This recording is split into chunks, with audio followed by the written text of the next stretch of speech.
Hello, everyone, and welcome to the Bob Randall and Company live preview show. This is Bob over here, and today we have sitting in with us the world famous Mr. Myke Hutchings. Hi, Bob. How are you doing today? Good, Mike, doing good, boys. Good to see you in here. You worked with Randall filling in for me for a few times, and it's my honor and pleasure to have you with me today to be able to you know, throw in everything that you know and that you can add in on all this great show that we do. And want to welcome everybody to the holiday. I mean, today's a holiday for most here in America. Of course, do you guys celebrate this holiday too in Canada? We do celebrate Labor Day in Canada, definitely, definitely. So Very good. it is a great day here, and where I am in Hamilton, Ontario, it's a big important day because our professional football team has one of their big annual big games that they celebrate being a steel city and a working man city here. So it's been pretty good here. So. Now, you shared something with me, but just before we went live, and it was you can hear the sounds from the stadium. I'm about 3 blocks from the stadium, so I can hear the game going. I could tell that the local team is winning, judging by the excited crowd. And I just checked; it is 27-15 for the local team, the Hamilton Tiger Cats, and All right. Hey. it's a great time. And right now it's halftime, so if you hear any loud music, it's because it's the halftime show right now. So. Yeah, well, festivities are always good. It don't matter where they come from, as long as Yep. we got some festivities going on. Randy has the day off, as we mentioned. He's working man. He gets out and works all year long doing the magic and the different shows that he does, variety shows, balloon art. I mean, Randy's a man of a lot of trades. Been doing it a long time, and he's had a deal. He's been doing it for the last 3 days. Today, I think, is the fourth day, maybe the third day. I'm not sure, but anyway, he should be back next week. But like I said, we are so glad to have Myke here with us. He has been doing such a fantastic job, and I kind of joked around with Michael Howell a couple of seasons ago when he came on about being our co-host, and that kind of turned into co-host. And so, hey, maybe we ought to tag you as the co-host. I'm just honored to be here and honored to be asked to fill in whenever I can. And it's always a pleasure to help and great to be able to work with you and Randall and Angela, definitely. So Thank you, Mike. It's always a pleasure. Like I said, hey, you know what? I just mentioned to you a moment ago, it is cooler here in the DFW North Texas area today. We're only 90 at this point. It's cloudy. Got a chance for rain in the next 2 days. Got a little bit of a shower last night, first one any measure we've had here in our neighborhood for some time. So that's an always welcome. How's the weather where you're at? Al, it's currently 68 degrees and sunny here in Hamilton. So it's been quite a Rascal bit you. cooler. It's been quite a bit cooler. We've been topping out in the mid to high 80s over the past week or so. So it's nice to have a break from the heat. So Yeah, it's not bad at all. Well, you know it is that time of year. Seasons are changing. Days are getting shorter. Fall is upon us almost, and winter's right behind it. So, looking forward to that. Looking forward to the Christmas season coming up. Yeah, what else I'm looking forward to, Mike? what is That's that? something. That's something burger. Ah, We always like that something burger. I know Randy went up and beyond when he came up with that graphic. That was quite a surprise when he showed it to me. I said, "That's a burger." So I'm a burger it is a connoisseur. burger, I love yeah. burgers. That's a burger. All right, Angela, if you will, let's go ahead and jump into that.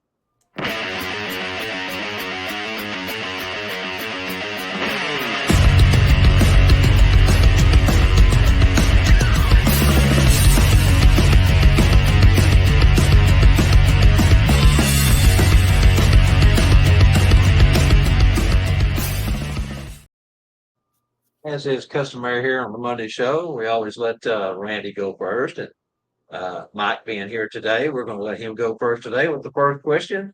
So throw it out there, Mike. Okay, so for those of you who are long-time portrayers of Christmas performers, Christmas characters, and you're looking to enhance your upcoming performances and skills, what non-Christmas, non-claus skills would you be interested in looking into learning to help improve your performance, and why? Good question, Mike. That ought to get some folks thinking right there. For me, I think I was blown away by your performance with the puppets. I love puppeteering. I think that goes all the way back in my childhood. Howdy Doody, the little puppet that was on TV here for so many years, and grew up watching that. That was one of the first real introductions to that type of puppetry. It's a little different than hand puppetry, but it's all still the same. It's an extra character that's non-human, but that is interactive, and the children always just get a kick out of that. I think that would be something really cool to learn. That might be something I'll take up in the near future. Who knows? I do have an interest. Very cool, very cool. It's definitely a good skill and a good way of breaking the ice with Yeah, shy folk. Personally, I'm in the process of taking mime and movement classes, cool. and basically being more focused on my physical presence and how that can change how people perceive me as both Mike and as a character as Phineas. So Well, it's I was going to ask you if you had considered making or developing a new character for that particular role, or if you was going to incorporate it into your Phineas role. So that kind of answers that question. I can't be a mime because I like talking too darn much. So Well, that's something you and I have in common. I don't ever shut up, and I'm reminded at times. Shh. So, all right, we kind of figured today would be a light audience, being a holiday and all, and so we've got a handful of people. It's growing. More folks are starting to join us at this point. But let's jump over and see if there's any comments yet, Mike. well, we've got Bill Coates watching us on YouTube. So hi, Bill. Hoping all is well. And on Facebook, we've got Sean White, Bill Gorbett from Canada. Hi, Bill. Hi, Sean. We've got Paul Anderson watching and David Milmine. So we've got the Hamilton crew out watching. That's very How cool. about that? We've got Deborah Kieser. Kaiser, I'm not sure how she pronounced her last name. Yeah. Ray Bradshaw from Texas. Judy Clausen Maynard. Kane Smith. So we've got quite a bit of folks coming in. And Ray has started answering our questions as well. All right, let's see what he has to say there. So Ray is interested in learning sleight of hand magic, and he's also interested in taking guitar lessons as well. Those are both things that you can use in your Santa Patrol. You know, we have a mall here in Dallas. It's always kind of been known as the prominent mall in our area because it sits really close to SMU University, Southern Methodist University, and that is, for those who may not know the Texas area, Highland Park and University Park is the first real richy part of town where the homes cost the most for years and years, all the way through the developing years of Dallas, and it's still prominent. The homes over there are well kept. They are worth tons of money. Most folks that live over in that area, make good incomes or they couldn't afford those type of homes. Now, there are a few of the homes that have been torn down and built newer, bigger homes in place on the lots that they were able to, but it is a very historic a part of town anyway. Long story short, there's a mall over there called North Park Mall, and for years, 30 plus years, we had a Santa from South Texas. He was a professor uh, in Austin, Texas, at the university down there, and he was known for his storytelling. Mhm. Really, really, throughout the day, they had storytelling sessions, and but he got such demand that they had to end up giving out wristbands just to have an opportunity to get a chance to see Santa. And then some of those who had wristbands still didn't get to see Santa. So again, making this as quick as I can. One of our local Santas, who we're very proud of down here, took that position when Carl passed away last year. He retired the year before that. But anyway, he plays guitar, and so when they replaced Carl with him, he now has singing sessions throughout the day. They have a stage set up. He comes out, he sings to the children. really cool deal, and really proud of him. He's done such a great job. He also sings a lot of the ball games here, national anthems, and those sort of things. America the Beautiful, different songs. He sings in a rock and roll band, or I say a rock and roll band, a rock band, and plays guitar. So Yep. uh, anyway, so that's a good thing to have that you can use as a Santa portrayer. Definitely, definitely. And I will say having the guitar has helped me big time as well. And Yes, I think I've connected with that Santa as well. That's Santa Joel. that's So yeah, so he's definitely an incredible performer. It's Joel LeGrone, by the way. I Yep. did not mention his name. I'm sorry, Joel, brother. I am sorry. Yes, Joel LeGrone. Or Santa Jojo, as he goes on the JoJo internet. is what So, his yeah, Sam's name is. yeah. That's correct. So That's we've correct. got And Bill. We've Mike, got you also do the ukulele, right? he does. He does. Yeah, yeah. And you do. You play ukulele. I do as well. Yeah, It is, yeah. yeah. If it's got strings and frets, I play it. There you go. I've been known to pick a banjo and a mandolin even too. So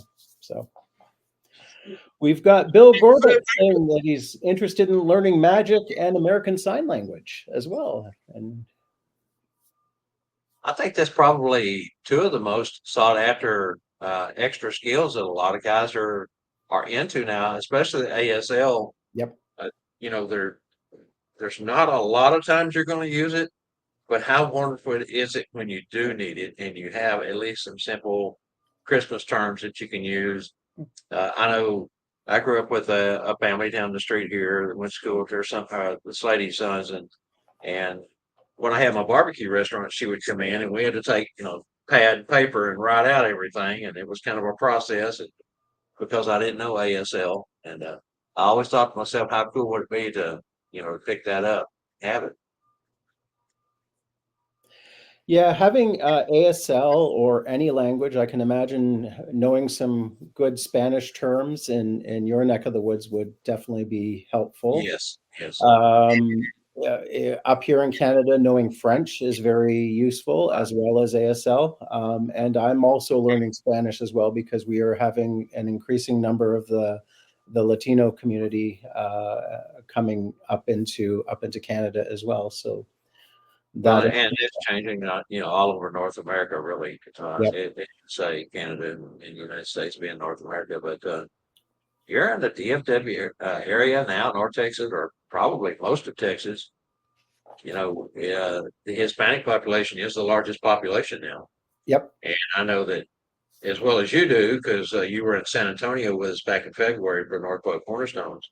They're 80+% Hispanic down there.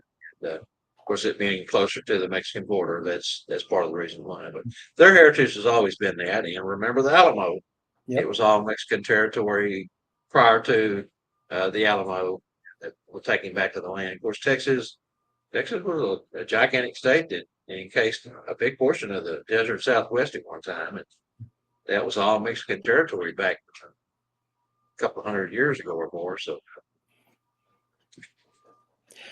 I was quite enjoying my time in San Antonio because we asked the hotel, one of the folks, where they would go to take their family. And when we walked in, we were the only Anglos there, and it was delightful.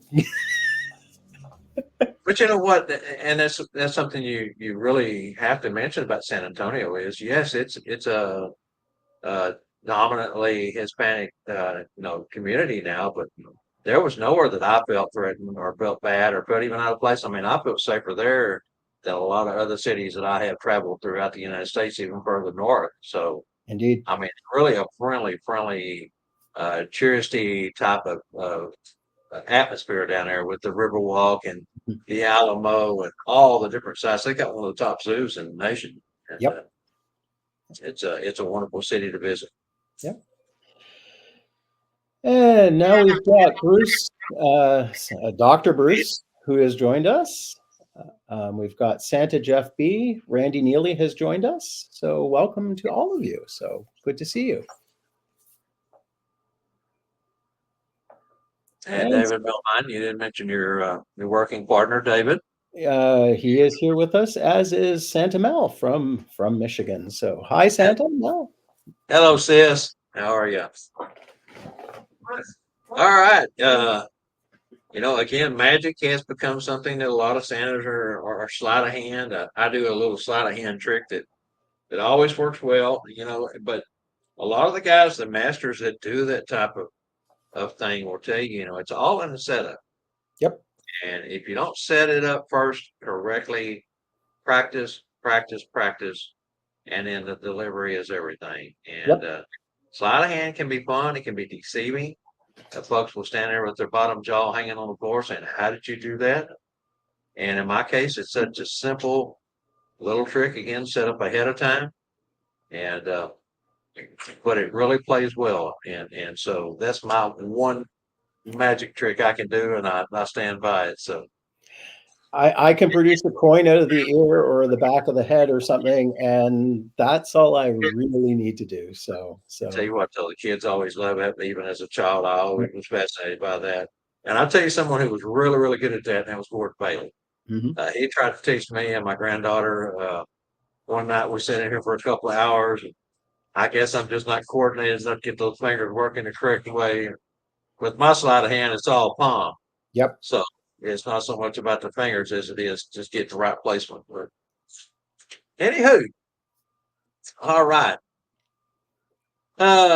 Melissa says she's doing well. Well, Mel, I've been under the weather for about a week and a half and feeling better today. Still low energy and still have a lot of congestion with breathing, but I think I'm on the mend and feeling better. So we're here, and it's good to have Scott fill in for me. I want to mention real quick last week for both shows. He's always available and does a good job at filling in as well as Mike does on Mondays here. So thank you to you guys who jump at the drop of a hat to come in and help us out here. All right, so you want to read that question again? Angie put it back up on the screen. See if there's anybody joined us that want to chime in. Okay, so once again, if you've been a performer for quite some time, what non-Christmas or clause related skill would you like to learn to enhance your Christmas performance, and why? So Ray Bradshaw, who is also here in North Texas, he's the county north of Dallas, and he says the hidden squeaker is a with the fist bump is always a great smile. It is, Ray. You know, uh, I don't go anywhere without my squeaker in my pocket, and you would not believe how many. This just one small bag. I've got bags and bags and bags of squeakers that Gordon Bailey left me because this was his funnest and most one of the most best contributions to the Santa community is these silly squeakers. How much fun can you have with a 50-cent squeaker? Yep. I use the squeaker and I also use the light up thumb tips, but I get everybody mystified because I have all the different colors of thumb tips. And so I can pull out a color at random, or I can intentionally pull a color out because I have them all lined up in on a hip holster almost. So if I see something that has a blue light, I can pull out a blue light. If I've got a green light, I can pull out a green light because everybody sees the red lights and they expect that. And then if you get one of the different colors, you just Especially if you switch it on them in midstream. exactly. So Ray says he still has 3 squeakers that Gordon gave him. excellent. I got a ton of them, Ray. When we went to clean Gordon's apartment out, I was astonished at how many bags of squeakers he had. And of course, those all come through Spangle, especially where he got them at. But I don't know.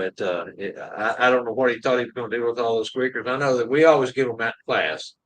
In all the set mob classes, we give at least 3 to each participant, and demonstrate how to use it in a few simple ways. I've mentioned this before, and I'll mention it again.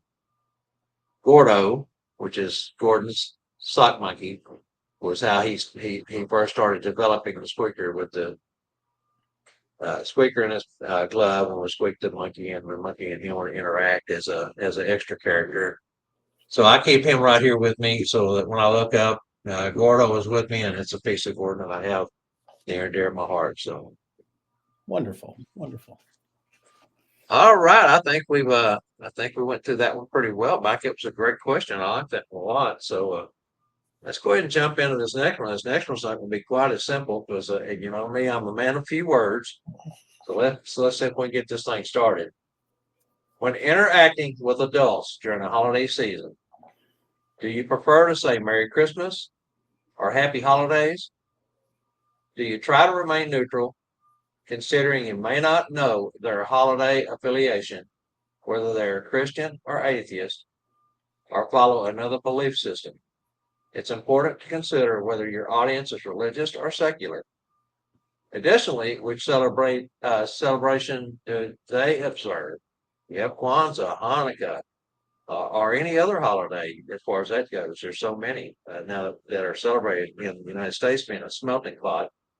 In other words, should you respect all beliefs and stay neutral or follow your own tradition and say Merry Christmas? Which for me, it just kind of comes out. I don't think twice about it. It's just Christmas time. It's Merry Christmas for me. Once in a while, if someone says Happy Holidays, I'll reply with Happy Holidays. Of course, they say Happy Hanukkah. I'll say Happy Hanukkah to you, since I don't particularly celebrate Hanukkah. But I mean, those are just questions that pop up this time of year. We got Dr. Bruce on with us today, and in his segment on the Tuesday Night Live show, he liked to talk about his background, his childhood, where they celebrated both secular and Christian in his family. So that was kind of an inspiration for today's show for my question, Bruce. So I'll dive in, and I will say whatever the event dictates it needs to be, because number one, we are being hired as Santa and Phineas as emissaries of Christmas. So yes, we will say Merry Christmas. If I know it's going to be specifically a Christian event and that we're doing, it's definitely going to be very Merry Christmas. Um, so I also will read the room. If I notice that there are one of our holiday events that we do, there's a lot of Hindu and Muslim people there. And so I will say happy holidays, and they will often get quite upset if I don't say Merry Christmas to them. And I just sort of am trying to be polite and respectful of their traditions as well. But it literally depends on the event. I am there as an emissary of Christmas. I default to Merry Christmas unless I know otherwise, unless I know Phineas does attend non-Christian events during the winter solstice, events that are quite pagan, and so I will say Happy Holidays or Blessed Yule or whatever is appropriate for that event. So it depends on the event. It depends on the population that is there, but more likely it's going to be Merry Christmas because we represent Christmas. Yeah, and I think for the new guys coming into the industry, that's kind of a point that they're not real sure of what to do. They're unsure of. They don't want to offend anybody. They don't want to sound too religious as Santa, because Santa is really supposed to be religious, non uh, political, you might say. And so I know that that's a struggle that the new guys have. And once you've been doing it for a number of years, you kind of like you said, you can read the room, you get to know who people are and can be a better judge. But I know at first it was kind of a struggle I had. What do I say? When do I say it? And so again, want to back up 1 second because Jeff B put in a comment here that we don't want to skip over. We want to be sure and cover it. Yep. Back to the squeakers. He says, I use the squeaker and the energy stick and have a leather bound old looking book with parchment paper and have the kids on the good list sign their own name. And that's a great way to do it too, Jeff, because uh, not every child, I don't care how many times you try, you're always going to have one child that either spells their name different or their name is just not in there because the old days of Mike and Randy and Bob, those are kind of old school names, and you don't see them as much as some of the newer spellings, twist on words, and things that are out there now. All right, back to what we were doing here. Ray Bradshaw says, "Squeaker stuffed animal on a shelf." Bob does in the class. But that's true, Ray. And Gordon again. I contributed that to Gordon Bailey. We went into a Bucky's. Most of you know what a Bucky's is now. For years, they were something that we just had here in Texas, but they've started broadening out across the country. And but they have a toy section and they have tons of stuffed animals. And I've had so much fun going in there and playing with the stuffed animals with the squeaker. I've got one story. I won't go into it today, but if you're interested in knowing, ask me and I'll be sure and tell you. But it was a little boy and a little girl, and mom wasn't with them, and I messed with them for a few minutes. And the older one of the two, the brother, he ran and grabbed mom and came back pointing at me, and but I even punked her, so it turned out good. Randy Neely says, "Merry Christmas always." Jeff B says, "I never had anyone complain about Merry Christmas, regardless of their beliefs or religion." That's true, and a lot of people will just accept your answer because they know, is what you're comfortable with saying. I think. And Hello, it's Gary. from Santa Claus, right? It's coming from Santa. Yeah, So and I mean, when you look at the history of the American Santa, pretty much, tells the story. yep. Hello, Gary Linder. Good to see you, my friend. Always Merry Christmas, he says. Ray Bradshaw said it depends on the client or gig. That's another point that Mike made. That's true, Ray. Hi, Dana Prostrollo. Good to see you. Merry Christmas, she says. All right, Dr. Bruce. This was the one I was waiting on. I usually using the greeting Merry Christmas, but I will say Happy Holidays depending on the event and if I'm asked to use the other greeting. Good point. Now, sometimes you go to the event organizer ahead of time if you think that the audience is going to be mixed or different beliefs than what you have. Maybe that's the best place to start and ask them what they prefer, and then tailor your answer to what your event organizer has to say. Ray Bradshaw comes back and says, "I'm Santa at Krampus Fest, December 14th in Denton as well." That's a fun gig for you. Uh, Ray Bradshaw says, "Mike MYK question mark." I'm not sure where that's coming from there. And Everett Prostrollo just checked in. He was out weed eating the lawn. So welcome, Everett. Yes, he was. That just popped up. I see that. Yep. But Don't get too hot. Be sure and take lots of fluid breaks, Everett.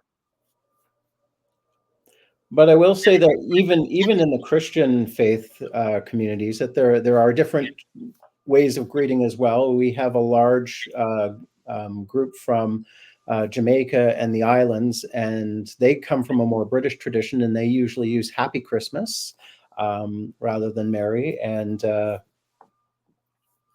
so it's an interesting just as I say, understanding the nuances of who you're working with goes a long way. But again, if it's coming from Santa and his elf, Merry Christmas is generally a pretty good default, and very few people have gotten upset with that, I think. So, What about now, Mike? What about French Canadians? Is there anything that stands out there? uh, French Canadians have Joyeux Noël, which basically means Happy Christmas, joyous Christmas. Similar to if I have a large Hispanic or Latino group that I'm with, I will say Feliz Navidad and recognize Yes. their traditions as well. There's lots of ways to wish people the spirit of the season. So That's one I use quite often because, as we mentioned, a large portion of my clientele at my mall is Hispanic. So, you mentioned learning Spanish earlier, Mike. It's kind of funny because I can one word them to death. I just can't put phrases together. But sometimes they'll ask me if I speak Spanish, and I'll start off with centavo, dinero, zapatos, and I'll start throwing in one-liners or one words at them, and they kind of tickled at me because that's all I know. There's one on YouTube. Okay, looks like and Ray Bradshaw was talking about different spellings of Mike, by the way, Mike. And you spell yours different than I think your given name, right? Is MYKE what's on your birth certificate? my on my birth certificate is Mychal, Michael, Okay, so there you go. an Irish spelling. So yeah. Very cool. Okay, Ken Kringle on YouTube says, "My Santa is originally from Norway and brings toys on Christmas. Therefore, it's Merry Christmas for me, and no one has ever blinked an eye." Good point, Ken. Santa Jeff B says, I was once told if you want to cover everyone, Merry, Happy Christmas, Kwanzaa, Boxing Day. Oh my goodness, that goes on and on and on. That's a good point, though, Jeff. Just roll them all in there together, right? That's one you have to practice ahead of time, though, because I think I would get tongue tied on that one as I did trying to pronounce it.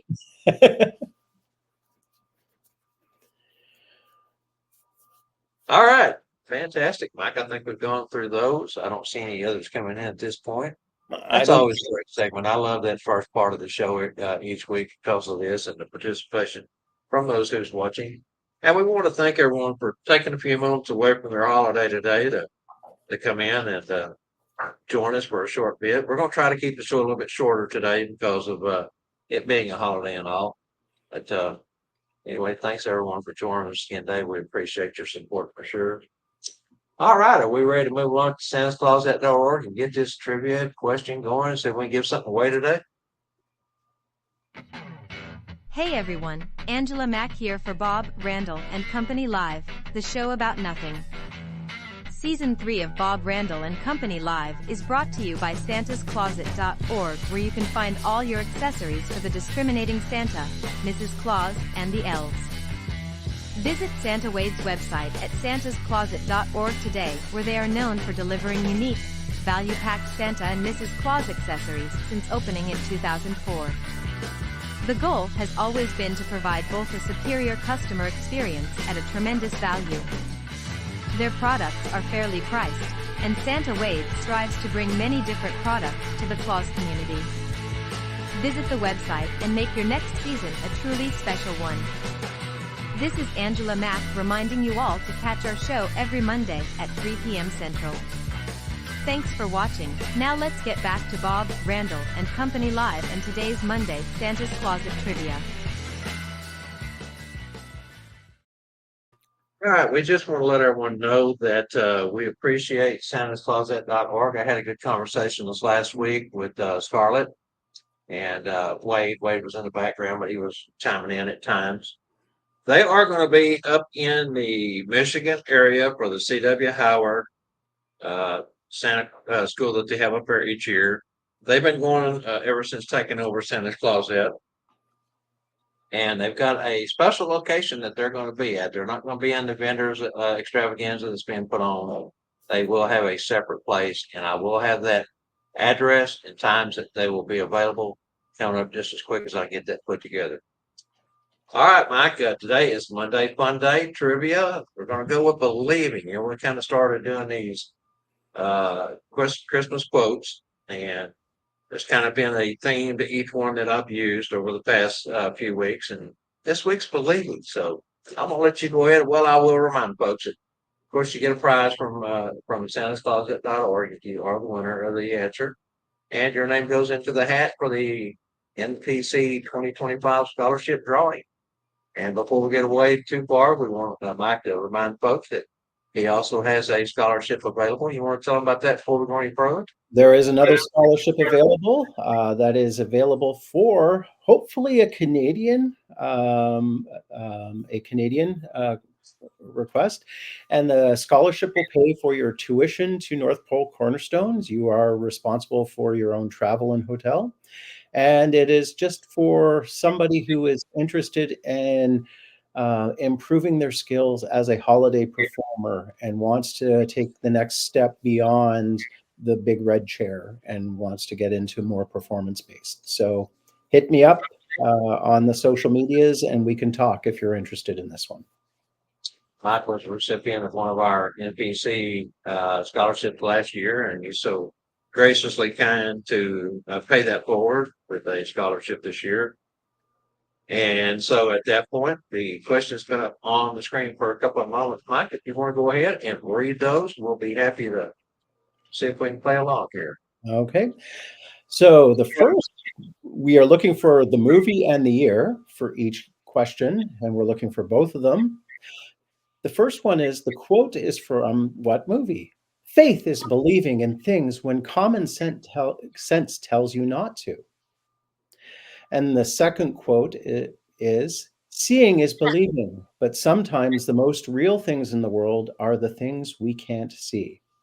So for each one of those movie quotes, we need what movie did it come from and what year did that movie was produced and released. Yeah, you know, when you think into the depth of both of those quotes, those are pretty cool quotes. A lot of things that seeing is believing, and faith tells you, common sense tells you not to. So Yes. I love both of those. Those were great quotes. All right, everybody, get your answers in there. I see some partial answers coming in already. Indeed. See if we can get someone to have both of them again. You want to go ahead and read them one more time, Mike, before we move along?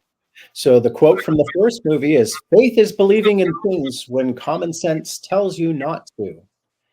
And the second quote is, "Seeing is believing, but sometimes the most real things in the world are the things we can't see."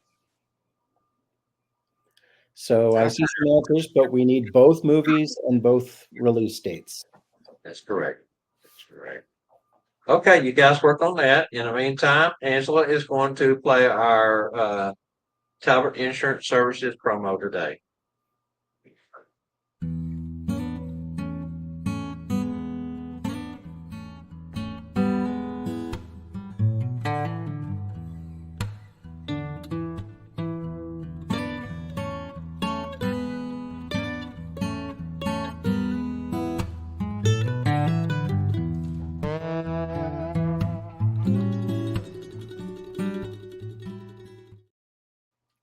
And again, we want to say thank you to Larry Talbot for being a major contributor to the Tuesday Night Live, or TNL, as it actually is known now, network productions. This is something he's helping all of us out with. And we also want to say thank you again to santascloset.org, the two folks that make this show possible on Mondays, and Talbot helps make all of our shows possible across the network. So thank you, guys. All right. They're working on that still. Looks like there are some good answers coming in. I see some correct answers. And yeah, I believe there are some correct ones coming in. All right. So let's go ahead and move along. I'm going to do this really quick because, as I said, we're going to try to hold today's show a little bit shorter, being a holiday. North Pole Cornerstone's second annual sessions to be held January 31st through February 2nd, 2025 in San Antonio, Texas at the Marriott Northwest. Say that date. Go over to npcornerstones.com and register. New information is being updated there as we put it together each week. We have weekly meetings between the members, and there's a few things that we're still holding back on that we haven't released yet, but the majority of it is there already. So if you're interested and want to find out what all is going on, I'll just say this. We do have some new presenters this year, and we do have some new material to cover. And we're taking what worked best last year from our after class questionnaires that we passed out. Folks like Myke and so many, Sean White, everyone that was down there last year, Randy and Debbie Neely, all gave us some great feedback. So we're going to take what they liked most, incorporate that back into our second session, and build off that with some new stuff. So it won't be a carbon copy of last year, but something that we think is going to be even greater and better than it was. Santa Ana Holiday University. Santa Ana Holiday University has announced that they will be in Phoenix, Scottsdale, Arizona at the end of this month. That's September 26th through the 29th. That is this year, 2024. Of course, two of my partners in the North Pole Cornerstones is Deanna Golden and Judith Broderick. School of Santa's 2025, Branson, Missouri. That's Spangel's school that he puts on each year. This year, July 17th, 18th, 19th, and 20th. Lee Andrews is the keynote instructor. And of course, Spangle has a whole host of secondary instructors that come in and do presentations, as does Cornerstone. All right, Mike, let's go ahead and move on to the upcoming guest shows. I'm going to let you cover that one since I covered the that portion. Okay. So coming up tomorrow, Tuesday Night Live is celebrating their 150th show. And there'll be special guests throughout the show talking about the past of TNL Network Productions and the current state and the future of it. So that's going to be quite an event tomorrow. You might even see me or a sarcastic elf tomorrow. You never know. You never know. On September 10th, we've got Philip Wentz from Santa's Village in East Dundee, Illinois.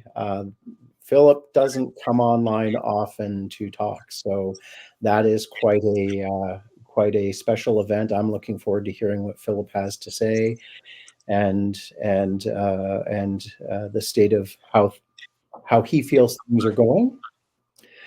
For September 24th, we have Larry and Sherry Davis, who are performing Santa and Mrs. Claus, and they are also alumni of North Pole Cornerstones and School of Santas. And there are only 10 more shows left for 2024 for Bob and Randyl and Company. Nothing really scheduled as of yet until October 22nd, which is the 4th annual Roundtable Panel. Which will be talking about the state of our industry going forward. October 29th will be the annual Halloween special and costume party. Looking forward to seeing what costumes do come out, because I do know Santa Mel and Tony Russo have had some pretty epic costumes. And then November 5th is the send-off to Christmas, and it's the ending show of season number 4. So lots of big stuff coming up. That's right. I can't believe we're down to 10 shows on Monday and 9 now after today, and 10 shows on Tuesday. Ray Bradshaw, speaking of costumes, had a great costume this last year, and he's got another new one that he's already told me about. And looking forward to that. It's going to be pretty cool stuff.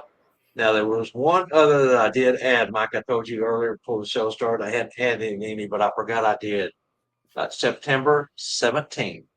That's between Phil Wentz and Larry and Sherry Davis, the week between. Jenny L. Watts. She's a website designer and marketing guru. Excellent. And many of you may have seen her post on many of the top Facebook groups. She is one of those that can really help you on the marketing side. That she puts out little posts that's asking the questions: "Have you done this? Have you done this? Have you done this?" I'm sure you've seen them, but she's really stepped into a large role in trying to help market Santa's and Mrs. Claus's and ours. So excellent. Fantastic. And we should also mention that September 11th will be the last show for the Kringle Brothers for 2024. So Michael Howe and Michael Buer will be celebrating their last show for the season of 2024. And it's also Herbie's birthday, I've heard. So we should probably wish him a happy birthday on that day as well. Yeah, so sure should. Happy birthday.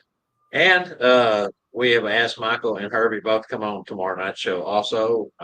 They confirmed they would, but I haven't talked to them in about a week. So I'll follow up, make sure they're still available for tomorrow night.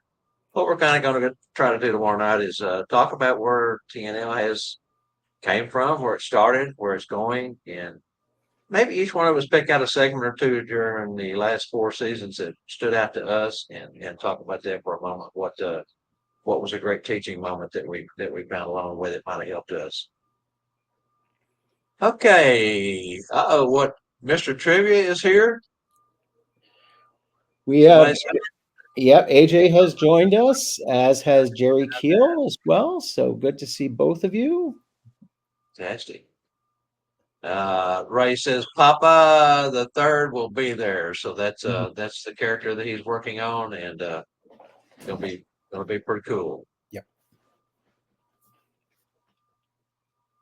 Yeah, Jerry, I don't know if this will help you or not, but there is a Facebook group that has been, matter of fact, was one of the first 2 Facebook groups for the Claus community that was launched years and years and years ago. It's called Santa's with a comma S Secret Workshop. That group is owned by Larry Shaw, and Larry does have a complete list of workshops, schools, and even chapter meetings and get-togethers on his page. You have to go over there, and at the top where the cover photo has a listing of the 3 different pages. They're separate pages, but you can click on that, and it will take you to exactly what you're looking for there. So, Santa's Secret Workshop, that's owned by Larry Shaw, and maybe that'll help you out there. And maybe more of us do need to put up the schools and things ahead of time. Now, as far as North Pole Cornerstones, I started back. It's been 3 months ago now, Mike. Maybe promoting it with little, clicks, little cards, one cards. I'll say one card. Many of you recognize one cards. They're just a promotional piece. We put these in everything Spangle ships out for the Tuesday Night Live, and on the backside we have the Bob Randall and Company Live. We're having new cards made up for NPC. They will be available within the next week, and those will start going out in mailers also. And I have again been posting those on my page and over at the North Pole Cornerstones Facebook page. And so if you need any updates on what we're doing, particularly with NPC, just jump over to NT Cornerstones, CORNESTONES.com, NPcornerstones.com. Thank you, Angela, for putting the link up. She's Angie on the spot, isn't she? Comment on YouTube from Ken. I see that. Ken Kringle says, thinking about Bob's voice on last Halloween show still hurts my throat. You know what? That was kind of hard. I actually did it the year before, Ken, but I only done it in my opening segment, and then I got away from it and went to my regular voice. But last year I thought, hey, I'm going to stay in character the whole show. Well, I'm like you. My throat was hurting by the time I got through doing it. Of course, you can still tell it was old Bob in there, and underneath that old nasty mask. But anyway, that was fun. I don't know what I'll do for this year's Halloween. I hadn't thought about it. Been busy trying to keep these shows going and help put NPC together. And I'll have something up my sleeve. I don't know what it'll be. Angela says same here. Like Pickens comment. Okay, we do have a winner, correct, Angie? Yes. Yeah. All right, fantastic. Mike, you want to go ahead and tell the answers for the trivia? Okay, so the trivia questions once more were, what movies did the following quotes come from, and what years did they come from? The first quote is, faith is believing in things when common sense tells you not to. And that came from Miracle on 34th Street, which was the 1947 version. That's correct. The second quote was, seeing is believing, but sometimes the most real things in the world are the things we can't see. And that came from The Polar Express from 2004. And you know what? Those are 2 very popular movies. And I know sometimes when you watch a movie, things don't jump out at you the first time. Sometimes you go back and watch a movie again, you'll see things or hear things that you didn't see the first time. But those quotes are kind of, like I say, kind of those that kind of stick in your mind. Now, whether or not you can put which movie and then know off the top of your head what year it was, of course, released at. Takes a little bit of finger tapping on the keys, but fantastic job. And our winner is Randy Neely. Yay, Randy! Congratulations, Good job, Randy. brother. Good job. And just a little word of encouragement. Randy and Debbie's house got messed up back when we had those extremely strong storms here in North Texas. It's when we sustained tropical, actually hurricane force winds for about half an hour in a mega burst that broke out right here over the Metroplex. And they ended up with a lot of damage. They are finally getting their house back and getting it back in shape. Everything's looking so good. They got their new flooring in, got their new appliances. Everything's looking pretty good. By the way, what happened was we had so much rain that their foundation got undermined, and the foundation cracked and busted a hot water pipe and flooded their house. They left because they didn't have electricity. Many of us were without electricity for days. And so they left and went and stayed, I think the first night, a hotel, motel. they went and stayed with family and friends or something. And after a few days, went back home, and there was enough water that you could fill a swimming pool with almost inside their house. So good to see that they're getting their life back in order, and maybe a little gift from Santa's Claus that'll help you today, Randy. Put a smile on your face. Okay, Mike. Now, I had asked you about was you going to do a segment? You said you're just going to put something together. Was you able to do that? Maybe, maybe not. Yes. No.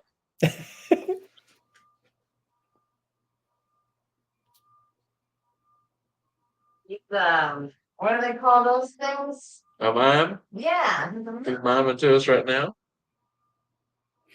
All right. Do you want to do a segment, Mike? I will happily do a segment. Yes, All right, yes. fantastic. All right, we don't have a lead in for that, but here's what we'll do. We're going to go ahead and turn the mic over to Mike. That's Mike and Mike. You got it? Hey, I could say the two-face Mike. It would be Mike and Phineas, right? It could be, yeah, yeah. Phineas isn't here. I'm using his office, so I'm very There you go. grateful that he's Fantastic. let All right, me. Mike, go ahead and take the floor, my friend, and let them have it. So Randall usually provides a prop or a trick that he uses in his portrayal or in his Christmas work. However, I don't work a lot with props. My prop is my body and my brain. So a lot of times people just ask me where I get my ideas, and that's partly why I brought up the question I did this time around. Was I look beyond what the Claus community typically would look at for where they get their ideas from, what you're looking for to improve your performer. And my joke too, where I usually get my ideas, is I usually get them from the manager special carts at Kroger.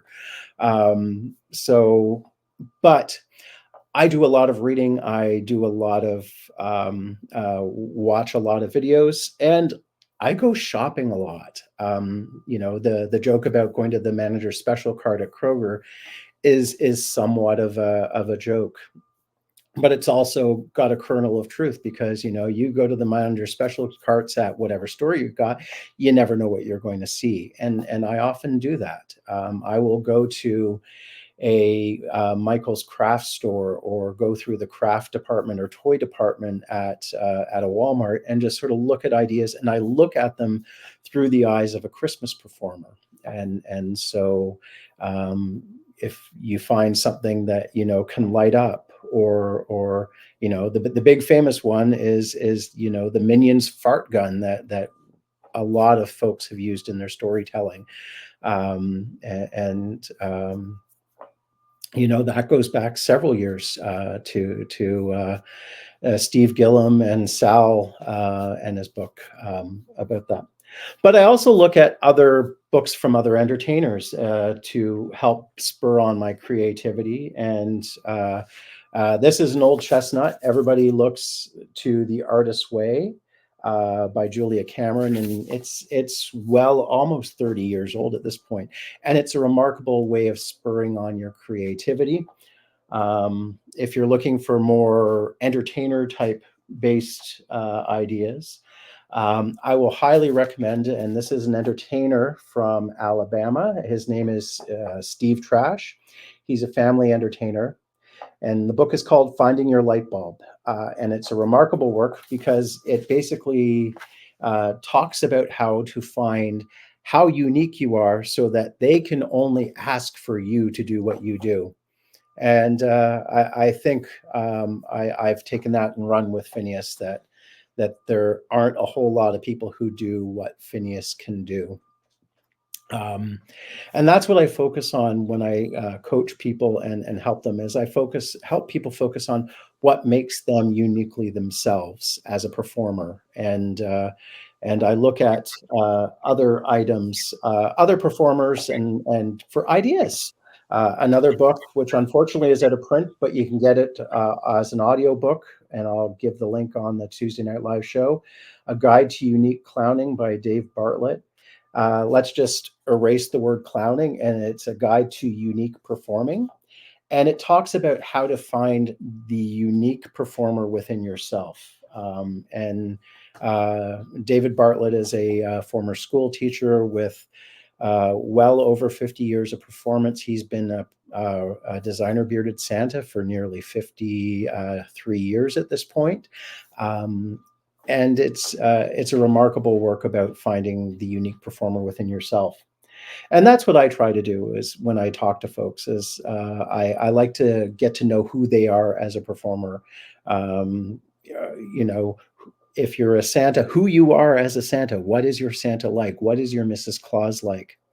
There's lots of opportunities to find out what is unique. And then you let that guide how you work with people and what you use in your performances. So the most recent thing I've discovered is a set of light up juggling balls, and I figured out how Phineas can use them. And if you want to see how I use them, you'll have to come see me, maybe at North Pole Cornerstones. I'll bring them with me there, and you'll get to see what I do with them. There's a couple of photos with me working with the glowing balls right now, and it's quite fun. And it fits in with Phineas's story in Christmas. And that's everything that I do. Everything that I do fits into Phineas's story with Santa, and how we work together. So where do I come up with my ideas? I go shopping for them. And it may be going physically shopping at a toy store or a craft store, or it may be looking on Amazon. Thanks. Great segment, Myke. Fantastic. You know, I do got to say, and this comes from the heart, there's only one Myke and there's only one Phineas. And you guys are definitely unique. We all love you. You have been such a blessing to the Claus community, as well as the clowning side of things with Phineas and the character that he is. Thank you. And we all love you, brother. We love you. We're here for you. Thank and you. I know that some days are harder than others, but just remember, everyone believes in you. All right, you know, and going back to the thing about going shopping, folks kind of ask me sometimes they'll catch me at the grocery store if and when I go, and I always go to three places, and folks will say, well, where can Santa be found away from the North Pole? Well, if you go to the grocery store, he's either in the toy aisle researching toys,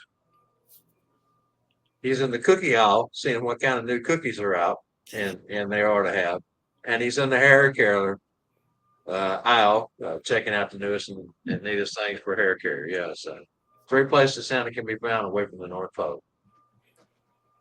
All right, great job, my friend. That is such a good segment. I really love that.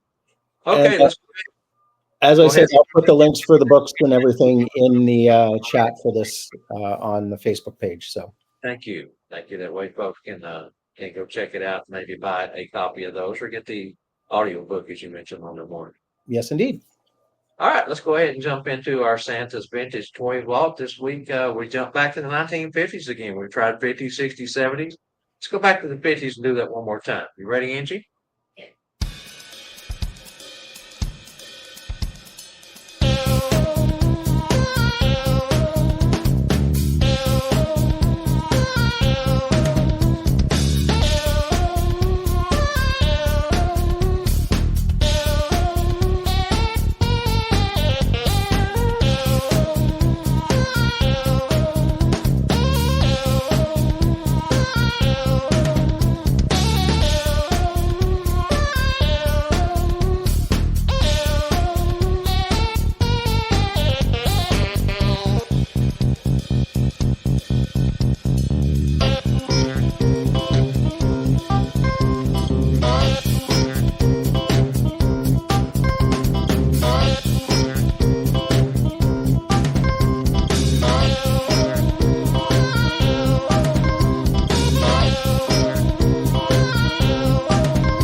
Tell you what, those are some good ones. I think everybody probably had Mr. Potato Head at one time or another. Now, if you'll remember, those of us who are old enough, going back to the 50s, which Mr. Potato Head debuted in 1952, you actually used fruit and or a potato, and you had to stick on eyes and the different hats and that sort of thing, which is different than the newer version of what children have nowadays.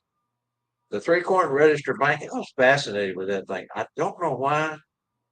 Me and my sister had one that we shared, and we would put our coins in there. And, just a really cool little way to save money. The electric pinball game was one of my favorites. I really enjoyed having that one. Enjoyed it because I really liked playing pinball. We'd go to the bowling alley and as a teen and spend hours playing pinball. And of course, Tinker Toys. Who has not had Tinker Toys? You know, those were simple, fun. Just never got tired of playing with them. They were always so much fun. Anyway, that's a look back at the vintage toys from 1950. Hope they inspire you to get out, look at some new toys, figure out what's going to be hot for the upcoming season. There's some new stuff out there every year. We have to get out and know ahead of time what the children are going to be asking for. And there's plenty of different places that you can go to on the interweb that will tell you what the top toys for the season are predicted to be. All right, Mike, looks like there's some comments in here for you, my friend. Jerry says, awesome, Mike. Randy Neely says, excellent, Mike. Phil Corbett says, thanks, Mike. And Dr. Bruce says, great information. Thank you, Mike. Thank you. All right, let's see. Deborah Kaiser says she loves all the old toys. Well, it's something that we're not going to use that information as much as we will the newer toys. But it's kind of good to look back at where we came from, and you might get an adult come up and want to talk to you about vintage toys. My position at the mall is the adults like visiting with Santa as much as the children do. So the children may be taking the pictures more than the adults, but the adults always have conversation with Santa. And sometimes those old toys come up. They talk about, do you ever still give this? Or when was the last time you saw that? Or so it's kind of good to know those things. And we thought it would be fun to be able to go back and look at some of the vintage toys. All right, Mike, you got any final things that you got on your head for this week? No, I was just going to follow up with Deborah's comment that, when Santa and Phineas visit the retirement homes, we often talk about the old toys because we need to, particularly in the memory care areas, we like to see if we can spur on some Christmas memories. What was your favorite toy when you got as a child? And it would be the Tinker Toys or the Lincoln Logs and Mr. Potato Head and stuff like that. So it's always good to keep that in mind as well.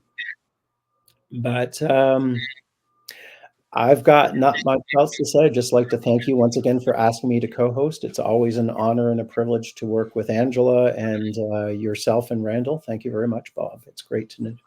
You're more than welcome. As we said, we're privileged and honored to have you, such great company as in Bob Randyl and Company. And I think that makes you a regular Coco host. Like I said, you may be the regular fill-in for Mondays because you do such a great job, man. Always have so much to add. Your experience shows, and we love your personality. We love who you are, and we love your contribution to the Santa community. So we thank you so much. Well, I'm glad to help every as I can. So.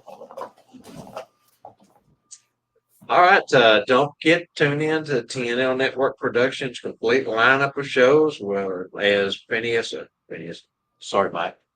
As Mike mentioned, September 11th is the last show for the Kringle Brothers. So if you want to catch them another, couple of times here, they got a couple of shows left. Get over and watch them on Wednesdays. Of course, we have the Monday show here. We have the Tuesday Night Live show on Tuesday nights, and Santa Mel is still doing Fellowship on Thursday nights, as well as the two follow-up shows with Erica and Sean. Randyl will be hosting the Fellowship this Thursday, actually. So yes, sure is. So be sure and get over and check those out. Always fun, always good to have. Well, thank you, Jerry. Thank you so much. Appreciate that very much. Ball and jacks, Deborah. That's one we haven't talked about yet. It's ball and jacks. How many times did you play with those? Even I played with those, didn't you, Mike? I did, yeah. Fun. sat down with the girls on the floor, and because most of the time that was a toy that the girls introduced to us. I mean, at least in my case, it was, and would love to sit there and play balls and jacks. It's always a good one. Thank you for that memory, Deborah. All right, let's go ahead and wrap it up. Fantastic show. We was able to keep it a little bit shorter today. It's 4:06, 4:07 now. So I want to thank everyone for coming in and watching with us today. I know it's a special day, a holiday. Get out, enjoy it, spend it with friends, family. Hey, just get outside and enjoy the weather. We've got a chance for rain here, as I mentioned earlier. I had a notification popped up, says it's supposed to start raining here about 7 o'clock. So we need it, so I won't complain.